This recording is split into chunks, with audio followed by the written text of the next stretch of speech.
Hey, science class, have you ever wondered why you look the way you do? Or why you're left-handed when most people are right-handed? Or maybe why you look really, really similar to your siblings? And these are all questions that can be answered by studying heredity. Okay, and heredity is the passing of traits from parents to offspring. Okay, and by offspring I mean their children, okay, or their babies. And how those children pass on their traits to their children, and so on and so forth, until you get this big family tree where you have some similar traits. Okay? And traits are characteristics that make you unique. Okay, so take a moment to describe this kid. Did you say he was blonde-haired, blue-eyed, pale skin? Okay, those are all examples of traits. Okay, he can also roll his tongue. That is also a trait. And he inherited those traits from his parents. Okay, can you roll your tongue?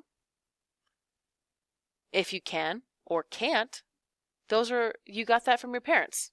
Okay? And all animals have traits too. For example, this Dalmatian has spots. That's a trait. This pug has wrinkles. Those are traits. They inherited them from their parents as well. Okay. You can also inherit certain diseases and disorders from your parents. This child has Down syndrome. That's a genetic disorder. You can get hemophilia from your parents, which is where your blood doesn't clot, and so you can't stop bleeding if you get cut. It's very dangerous, but you can get it from your parents. You can also, your risk for getting cancer, you can inherit that too. Okay. But back in the 1850s, before anybody knew really anything about how you got your traits, they thought you were a blend of your parents' traits.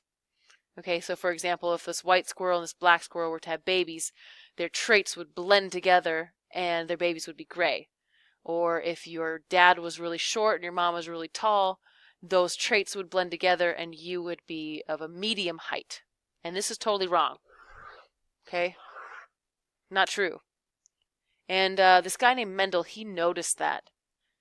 And he started doing these experiments on peas. He was a monk. He had a lot of time on his hands. And he spent 8 years studying peas. And in one of his experiments, he bred peas together. Okay, so what does that even mean? He bred peas together. So he took this little brush, this little paintbrush, and he wiped it on one of these flowers to collect some pollen. And then he took that pollen and transferred it to another plant, another pea plant. And that's how he bred these peas together. Okay? And so on the topic of heredity, he noticed that every single time he bred a purple flower with a white flower, their offspring would always be purple. And he was really curious about that. This white flower seemed to disappear. Okay? But then he did it again. He bred this flower with itself, because peas can do that. And every once in a while, the white flower would show up in the next generation. Okay? And so it like reappears, and he was really curious about that.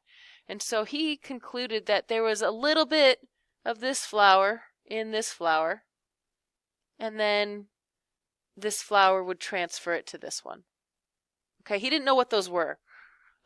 Whatever, he called them factors, but he didn't know what they were. But we do now, okay? So we call those genes. And genes are sections of DNA that control traits, okay? And these peas have 2 copies of each gene. And you're probably getting bored of me telling you about peas, but we have something in common with them. We have 2 genes, and they have 2 genes as well. Okay, so this purple flower had 2 copies of genes, of the purple flower gene. Okay, and we call these different versions of genes alleles. Okay, so this flower down here, this white flower, had 2 white alleles. This is a purple allele and a white allele. Purple allele, white allele. And we give them letters to help us tell them apart. And it's really hard to tell my letters apart, but this is a capital P, and this is a lowercase p down here. Okay? Just to help us tell them apart, but we know that they're genes for flower color. Okay? And so let's go back to Mendel's experiment. When he bred these two peas together,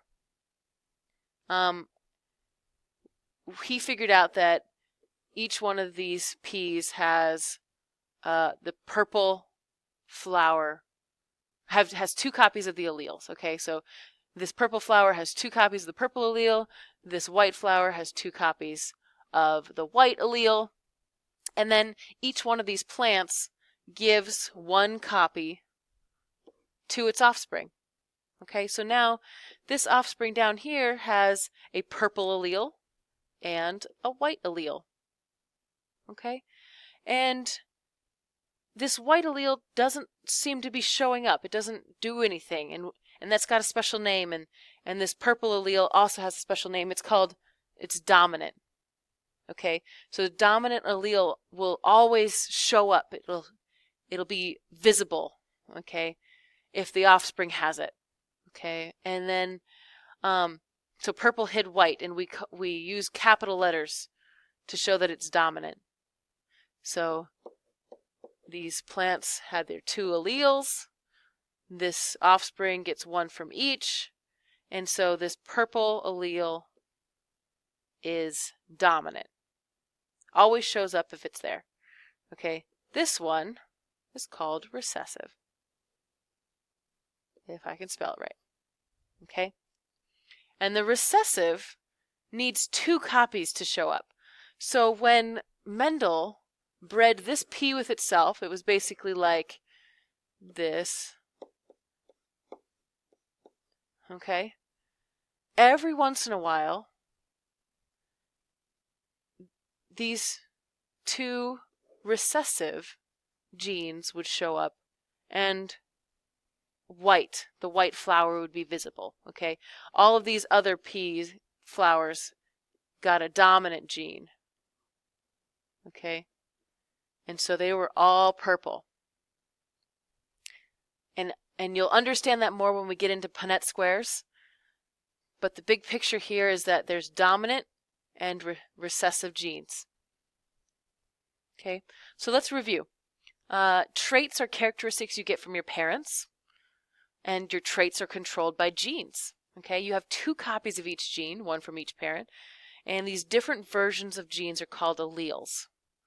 When you have a dominant allele, it will always show up, and recessive alleles only show up when there are two copies. And so that's the very, very beginning of heredity, and it gets so much more interesting from here.